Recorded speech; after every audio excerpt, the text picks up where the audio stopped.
Praise lord. ప్రభువైన యేసుక్రీస్తు వారి నామములో మీకు శుభాభివందనాలు తెలియజేస్తున్నాం.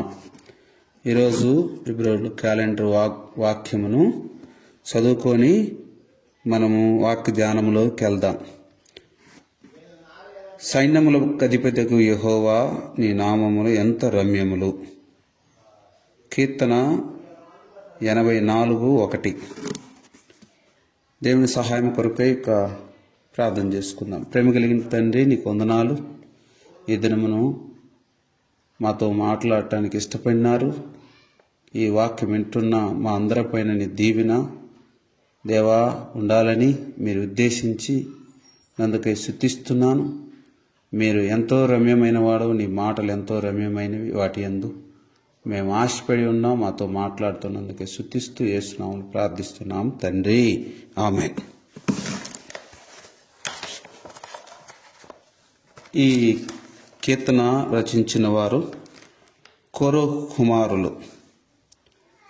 దేవుడు తన పరిశుద్ధమైన, తన ఉన్నతమైన ఉద్దేశములను మనతోని పంచుకోవటానికి ఇష్టపడుతున్నాడు. ఎందుకు అనంటే, ఆయన రమ్యము అనే పదము కోరహు కుమారులు మరి కొన్ని పత్రికలలో తెలియజేస్తూ వచ్చినారు. రమ్యమైనది ఎంత వరకు అనంటే, దాని రమ్యమైన పదము యొక్క అర్థం అది కంటికి చాలా అందమైనది, ఇంపైనది, ఇంకా ఆహ్లాదకరమైనదిగా అగపడుతూ వచ్చినది. వీటన్నిటికంటే కోరహు కుమారులు దాన్ని ఈ లోకములో ఉన్నదానికంటే కూడా చాలా మందిరాన్ని మరింతగా గణపరుస్తూ వచ్చినారు. అలాగనే కీర్తనలో 47:7 మాట్లాడుతున్నాడు. దేవుడు సర్వభూమికి రాజై ఉన్నాడు, రమ్యముగా కీర్తనలు పాడుడి అని అంటున్నాడు. దేవుడు సర్వభూమికి రాజై ఉన్నాడు, రమ్యముగా కీర్తనలు పాడుడి అంటున్నాడు. అదే కీర్తన 48:2 అంటున్నాడు, ఉత్తర దిక్కున మహారాజు పట్టణమైన సియోను పర్వతము రమ్యమైన ఎత్తుగల చోట ఉంచబడి సర్వభూమికి సంతోషకరమై ఉన్నది అని అంటున్నాడు. ఎందుకు ఈ రమ్యమనే పదము కోరహు కుమారులు ఇంతగా వాడబడినారు అనంటే, కీర్తనాకారుడు ఈ కీర్తన రచించిన ఈ కోరహు కుమారులు గత దినం తన కుమారులు తన తల్లిదండ్రులు శాపగ్రస్తులైపోయినరు.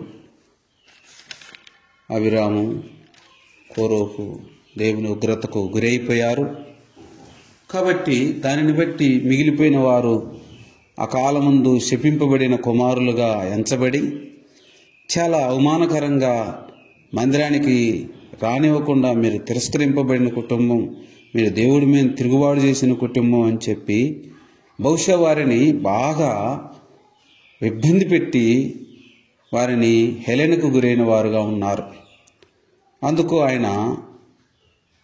వారు ఎంతగా ఆ కోరహు కుమారులు దేవుని గురించి ఎంతగా ఈ 84వ కీర్తనలోనే 1, 2, 3 మాటలు చూస్తే చాలా మందిరముల గురించి రాయబడుద్ది. ఈ అధ్యాయంలో చాలా చాలా దేవుని యొక్క మందిరముల గురించి సుమారు ఒక 5-6 సార్లు తన స్థలము, నివాసం, రమ్యము అని చెప్పబడుద్ది, గుడారము అని చెప్పబడుద్ది. కాబట్టి ఆ స్థలం మీద ఎంత మక్కువగా ఉంటూ వచ్చినారో ప్రియమైన వారులారా.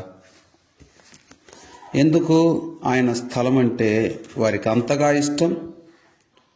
ఎందుకు ఆయన స్థలం అంటే ఆయన అంతగా ఇష్టం అనంటే, ఒకసారి ఎప్పుడైనా దేని విషయంలో తునీకరింపబడినవా చూడు, దాని విషయంలో ఎంత మక్కువ కలిగి ఉంటే నువ్వు తునీకరింపబడతావో, అలాగనే నీ జీవితంలో కోరుకున్నది దొరకనప్పుడు దాని విషయంలో ఎంత ఆశ కలిగి ఉంటావు, నువ్వు దాన్ని పొందాలి అని.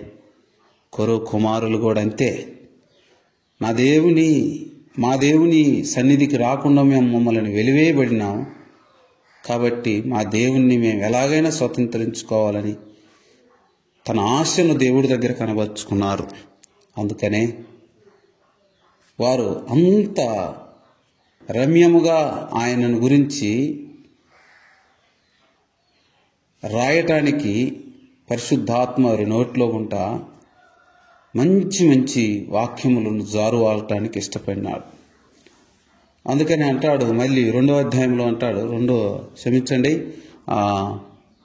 84:2లో అంటాడు, యెహోవా మందిర ఆవరణములో మేము చూడవలని నా ప్రాణం ఎంతో ఆశపడుచున్నది, అది సొమ్మసిల్లుచున్నది. జీవము గల దేవుని దర్శించుటకు నా హృదయము నా శరీర ఆనందముతో కేకలు వేయుచున్నది అని అంటున్నాడు.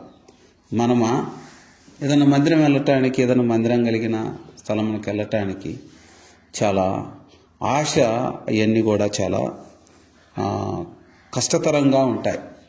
లోకంలో కొన్ని చూడండి, ఆర్షియం కానీ లోదరన్ కానీ అలాగనే కొన్ని సంఘాలు చాలా రమ్యమైనవిగా, ఎత్తుగలవిగా, ఆకర్షణగలంగా కడతారు.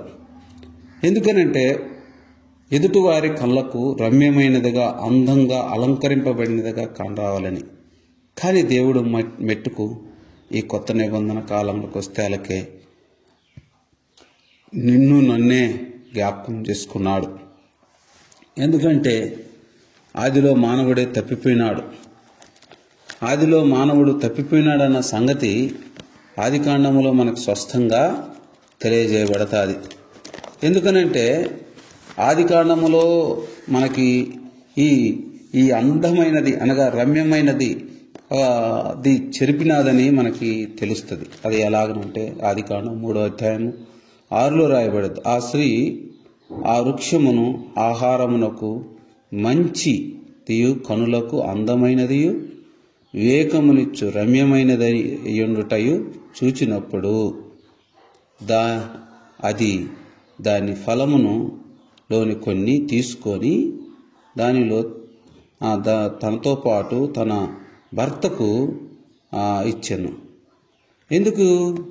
తనకు తినటానికి అది అందంగా ఉంది.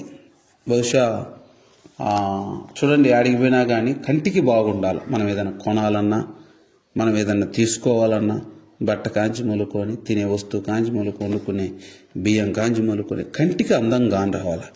కానీ యేసుక్రీస్తు వారు ఈ లోకంలో ఉండే దేనిని అందంగా మనల్ని ఎచ్చలేదు, అగపల్లేదు.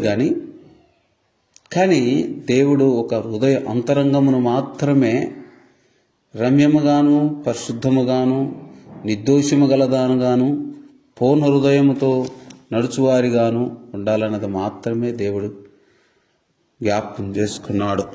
కాబట్టి నా జీవితంలో మనము ఎదుర్కోవాల్సిన కొన్ని పరిస్థితులు ఉన్నాయి.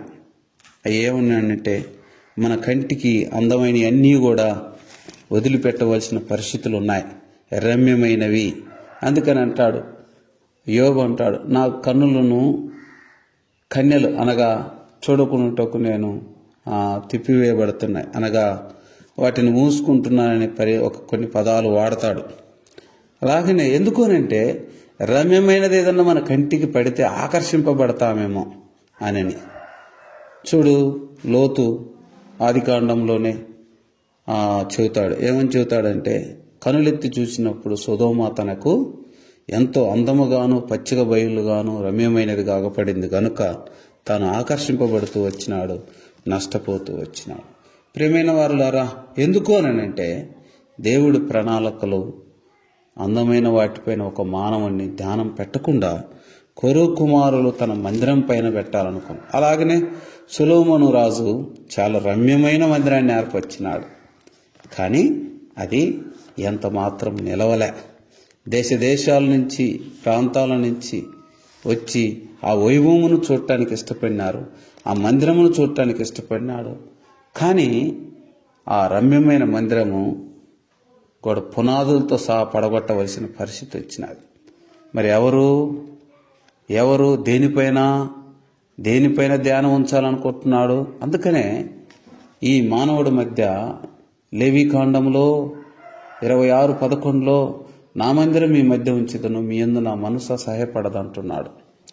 ఈ అసహ్యపడని దేవుడు జెఫన్యా 3:17 అంటున్నాడు, మీ మధ్య ఉన్న దేవుడు శక్తిమంతుడు అంటున్నాడు. కాబట్టి నీ నా జీవితంలో ఆయన ఏ కార్యంలో చేయటానికి ఇష్టపడుతున్నాడు అనంటే దాని గురించి ఆయన ఎంత అసమానమైన మాట మాట్లాడుతున్నాడో తెలుసా? ఎంత అసమానమైన మాట మాట్లాడుతున్నాడో తెలుసా? అందుకనే నీ నా జీవితంలో ఆ అసమానమైన మాటలను మనం చెవిని పెట్టి దానికి లోబడాలన్నదే ఆయన ఇష్టం. దానికి లోబడాలని ఆయన ఏర్పాటై ఉన్నది.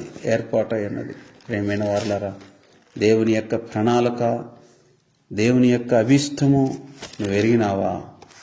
ఎరిగితే అది ఎంత పరిశుద్ధమైనదో నీకు తెలిస్తే ఒకసారి ఈ ఫిలిప్పీలకు రాసిన పత్రిక 4:8 అంటున్నాడు, మెట్టుకు సహోదరులారా, ఏ యోగ్యతైనను మెప్పైనను ఉన్న ఎడల అది ఏ సత్యమైనను ఏ మాన్యమైనను ఏమి న్యాయమైనవో ఏవి పవిత్రమైనవో ఏవి రమ్యమైనవో ఏవి కాంతి గలవో వాటి మీద ఏం చేయాలంటే ధ్యానం ఉంచుడి, లేక మనసు ఉంచుడి, లేక మనసు పెట్టుడి, లేక మనసునకు తెచ్చుకొనుడి అని అన్నాడు. అందుకనే పూర్వ కుమారులు ఏమన్నారంటే,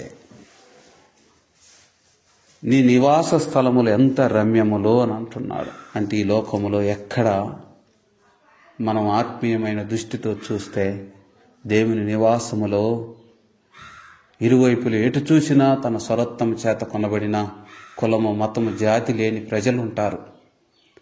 అలాంటి వారిని చూసినప్పుడు బహుశా ఈరెన్నికలేని వారు అని మనకు బహుశా కొంతమందికి అనిపించొచ్చేమో కానీ పరిశుద్ధాత్మ కలిగిన వ్యక్తులు మాత్రం ఇంతమందిని, ఇన్ని కులాలు కలిగిన వారిని ఏర్పరచుకొనడా? అవును, తన మందిరం మహారమ్యమైనది. ఇన్ని రంగులు, ఇన్ని కులాలు, ఇన్ని జాతుల వారు మెరుస్తున్నారు.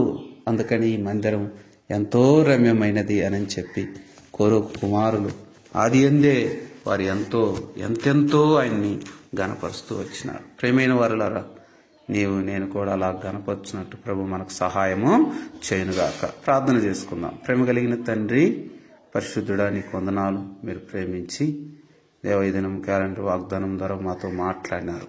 ఇందుని బట్టి వందనాలు. ఎంతోమంది బాధలు, ఇబ్బందులు, ఇరుకుల ద్వారా వెళుతున్నారు. వారిని కూడా మీరు జ్ఞాపకం చేసుకుని విడిపించండి. చదువులు, దేవా పరీక్షలు కొంట వెళుతున్న వారిని మీరే జ్ఞాపకం చేసుకోండి. అప్పులు భారం కొంట వెళుతున్న వారిని మ్యారేజ్ కాకుండా ఎంతమంది అయితే ఎదురు చూస్తున్నారు, పిల్లలు పుట్టకుండా ఎంతమంది అయితే నా తండ్రి పిల్లలు లేకుండా ఉన్న వారు ఎంతమంది అయితే ఉన్నారో వారిని జ్ఞాపకం చేసుకోండి. స్తుతిస్తూ యేసు నామములో ప్రార్థించి వేడుకుంటున్నాం తండ్రి, ఆమేన్.